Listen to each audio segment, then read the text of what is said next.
Again we meet. Again and always. Again you will suffer.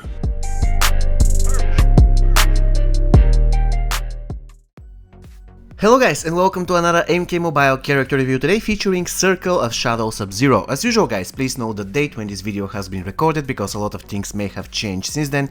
And if you're not familiar with the matrix I'm using in order to evaluate characters, you can find it on the top right corner of the screen. So without any further ado, let's put Circle of Shadow Sub-Zero to the test.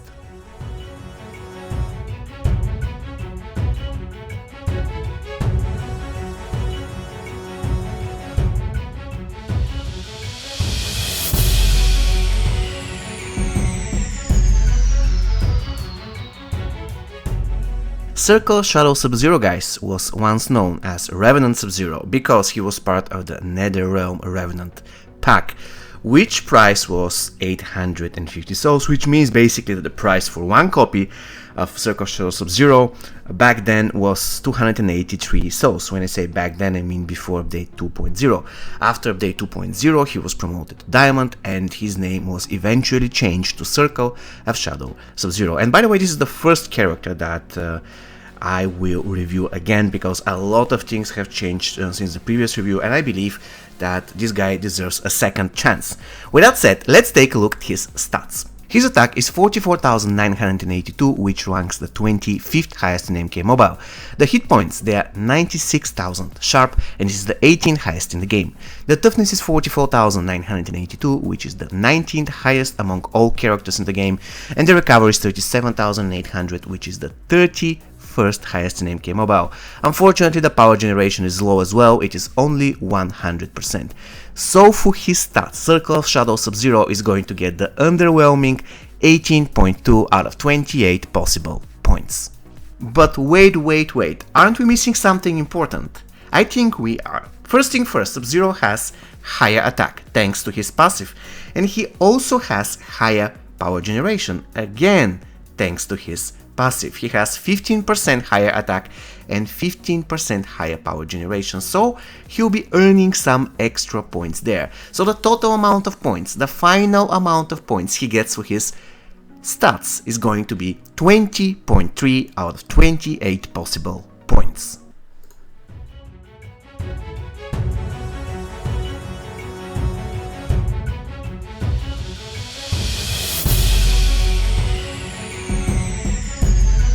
There is nothing special when it comes to Special 1 on Circle of Shadow Sub-Zero in the way it looks and behaves.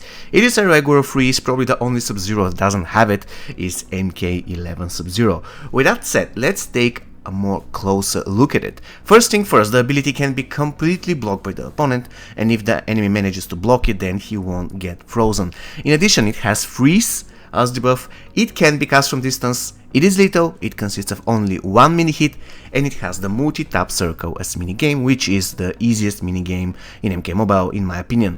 When it comes to damage, the minimum damage of the ability is 17,070, which is the 38th highest in the game, and the maximum damage is 34,141, which is the 35th highest in MK Mobile. Once again, the special attack can be completely blocked by the opponent, it has freeze as debuff, it can be cast from distance, it is lethal, it consists of one mini hit, and it has the multi-tap circle as minigame. So for his special one, Circle of Shadow Sub-Zero is going to get 9.5 out of 13 possible points. Special 2 of Sub-Zero guys is called Frost Hammer, and here it is what you need to know about it. First thing first, it can be completely blocked by the opponent. It has Weaken as debuff, it cannot be cast from distance, so you have to be careful guys. Please be right next to the enemy if you want to use his special 2, otherwise it will fail and you're going to waste 2 bars of power. Anyways, the special attack is lethal, it consists of only one mini hit, and it has the filler as minigame.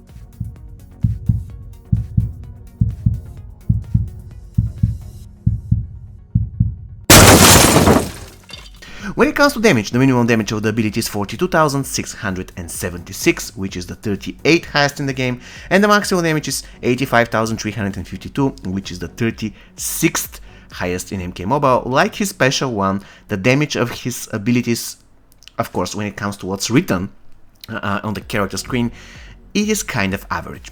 Anyways, let's check the properties of the ability once again. It can be completely blocked by the opponent, it has weakness debuff, it cannot be cast from distance, it is lethal, it consists of only 1 mini hit, and it has the filler as minigame. So for his special 2, Circle of Shadow Sub-Zero is going to get 10.3 out of 19 possible points. Deep Freeze, this is the name of Special 3 or the X-Ray of Circle of Shadow Sub-Zero, and it looks like any other Sub-Zero's X-Ray in the game apart from MK11 Sub-Zero, but technically he doesn't have X-Ray, he has Fatal Blow. Anyways, what you need to know about this special ability is that first, it has Shield as buff, which is incredibly useful, and second, unfortunately, it cannot be cast from distance. Or at least not every time. Sometimes the X-Ray will connect from short mid-range, but it is really difficult to determine. It's a gray area. So every time when I am in a doubt, I'm checking how the X-Ray will perform after the combo enders.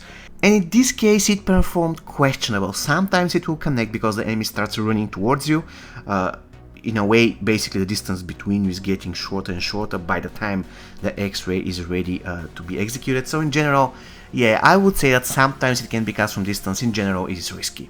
When it comes to damage of the X-Ray is 104,130, which is the 40th highest in the game. Once again, the X-Ray has Shield as buff, and it sometimes can be cast from distance. So for his third special ability, Circle of Shadow Sub-Zero is going to get 2.7 out of 4 possible points, and the total amount of points he gets for his special attacks adds up to 22.5 out of 36 possible.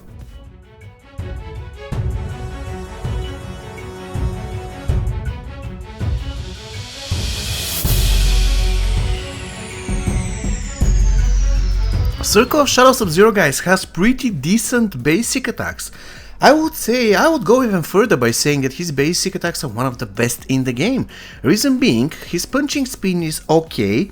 He doesn't really require block breaker after every single combo. Even if the enemy is blocking, the enemy will be sent away. Though I have to agree that the recovery speed of Sub-Zero is not great, but let's call it is just right. So in a lot of cases you have just enough time to start another combo by the time the enemy runs back to you. So in general, his basics are pretty cool, and if he's given block breaker, then his basics are flawless. So in general, nothing else I have to add here. But one thing, if you haven't seen the MC Hammer thing, you have to make sure that you do it with Circle of Shadow Sub-Zero. It's extremely funny. Basically what you have to do is just to finish the first combo ender, and then you have to start the other combo by just tapping on your screen once and then repeat the process. Thus you are doing just the first hit, which is the MC Hammer hit. From there on you are good to go, you can chain it, it's extremely funny. So I'll be giving 8.8 out of 10 possible points for Sub-Zero's basic attacks. He has one of the best basics in the game, and it is really good to see another character who can perform well without block breakers.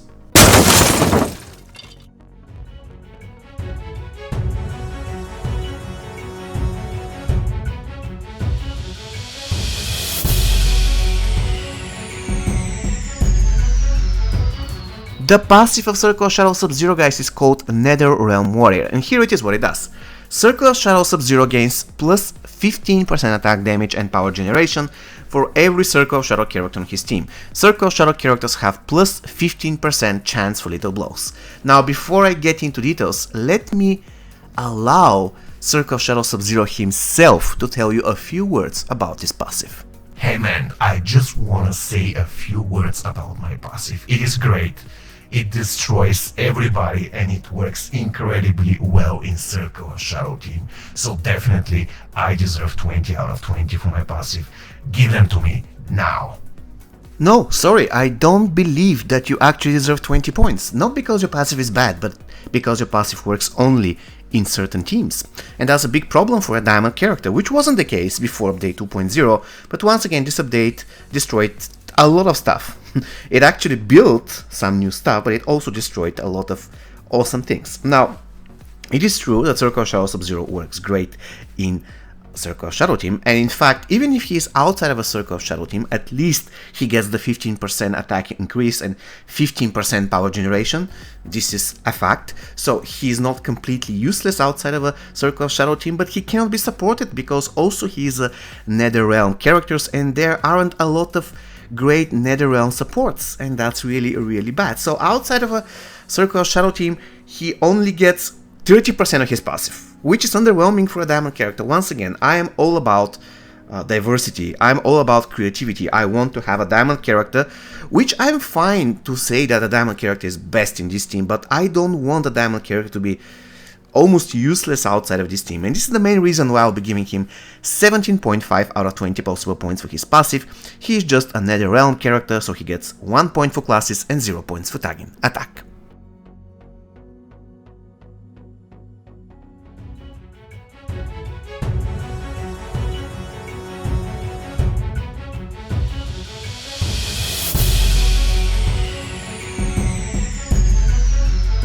Okay guys, it is time to decide whether Circle of Shadow Sub-Zero is actually a good character.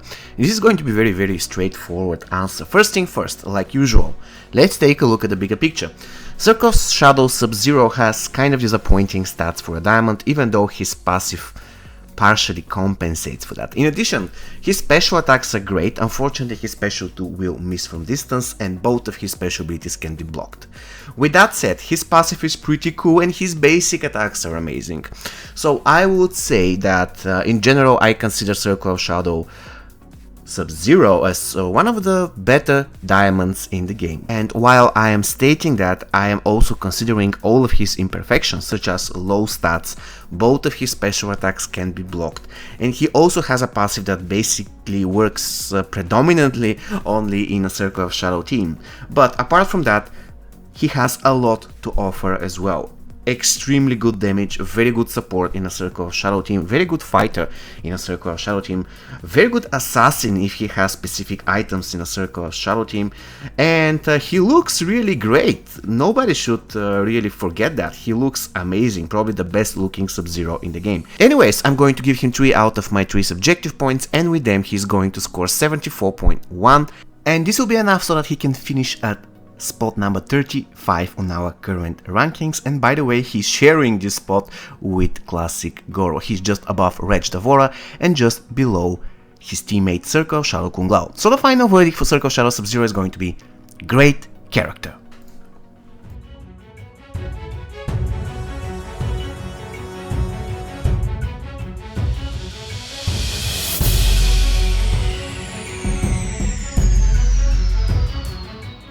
Okay guys, after we established what the Matrix and I think about Circle of Shadow Sub-Zero, now it is your turn. As usual, 115 of you voted in our Discord server, which is 6 more than the previous time and a new record. I'm really happy about it. If you wanna join the people who vote, if you wanna affect the next average score, please join our Discord server. You're going to find the link in the description. With that said, once again, 115 people voted and the average score was 8.35, which means that the average final score is going to be 83.54, which means that according to you, Circle of Shadow Sub-Zero is an amazing character. This time we don't have an agreement. The difference between the Matrix score and your score is almost 10 points, which is kind of understandable. I know the feeling when Circle of Shadow Sub-Zero is in a Circle of Shadow team, especially if he's given certain equipment. He's absolutely unstoppable,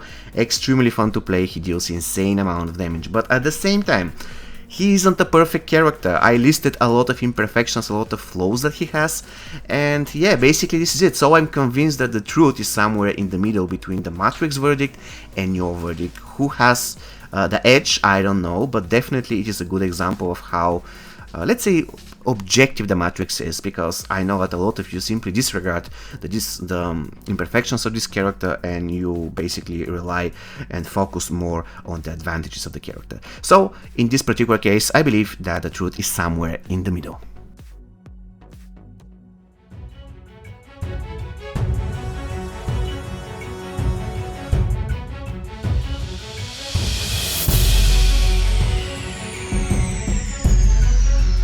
Okay guys, we got to the gameplay. Now we have to answer the question first. Is Circle of Shadow Sub-Zero a good opener? I would say he's a decent opener. He has one problem with being a starter, and this problem is called Circle of Shadow Liu Kang. Basically, if you have Liu Kang, then there is no other option that you should use inside Circle of Shadow team for an opener, because Circle of Shadow Liu Kang is designed to be the best opener in Circle of Shadow team, and not only there, but almost everywhere. With that said, if you don't have Circle of Shadow Liu Kang, then yeah, Circle of Shadow Sub-Zero can be a decent opener. But if you have specific equipment, and I'll get to that in a very short period of time, then you should never use Circle of Shadow Sub-Zero as your starter. So the answer is yes and no, depending on the situation. When it comes to the characters that he counters, I would say he's good against anybody. I mean, there isn't a specific character that he heavily counters. And in terms of the opponents that counter him, he's kind of bad against MK11 Jade if he doesn't have a lot of starting power, and considering the fact that both of his special attacks can be blocked, yeah, he's pretty bad against MK11 Jade, so you have to be really careful. Okay guys, we got to the equipment. Now, I will be honest, I know that it's extremely difficult to max tower equipment, I know that, and I have spent some money now to achieve that. Without spending money, it is almost impossible. You have to play at least 4 or 5 years now to max one epic piece. But if you happen to have the Kuai Liang Scepter, even if it's not maxed out, Fusion 3 or 4, and if you happen to have maxed out Weather Warfare, then you're good to go. Everything else, it doesn't matter. The only thing that you have to remember is that Circle of Shadow Sub-Zero, if you give him this equipment, shouldn't be a starter. Basically, you have to freeze the enemy starter. You can do that by equipping Ice Bomb to your opener, and then Circle of Shadow Sub-Zero tags in and destroys everybody. This is how you play. If you don't have this equipment, then it is up to you. Once again, this character doesn't really require Block Breaker that much, but if you're not certain about it, then I would recommend giving him Kitana's Bladed Fan, so that you can give him, for once, you can give him Block Breaker, and of course you can give him chance to heal on Special 1. And a lot of you said that you love his Special 2, but to be honest with you, I predominantly use his Special 1. This is the way I play Circle of Shadow Sub-Zero. Okay guys, we got to the teams. Unfortunately, I cannot really mention a lot of teams here because this character is pretty straightforward. All you have to do is team him up with 2 other Circle of Shadow characters if possible. If not, then try to support him with other 2 NetherRealm characters. In terms of characters that can support him in Circle of Shadow team, I would say that the best team with him is Circle of Shadow Liu Kang, Sub-Zero, and Kung Lao. This, in my opinion, is the best Circle of Shadow team with Sub-Zero, but of course you can be creative, and if you find some other, let's say, variation of these teams to be funnier and safer for you, then just go ahead and use it. Okay guys, Circle of Shadow Sub-Zero, what do you think of him? Do you like him? Do you dislike him? Please let me know in the comments. Once again, he scored 74.1 and we labeled him as a great character. As usual guys, if you want to see more reviews, you can find the playlist on the top right corner of the screen. See you next time guys. Take care and stay safe.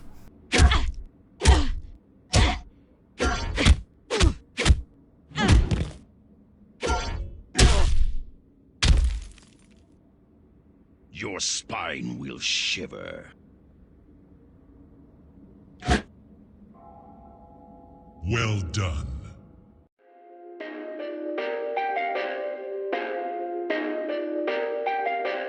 Perfect.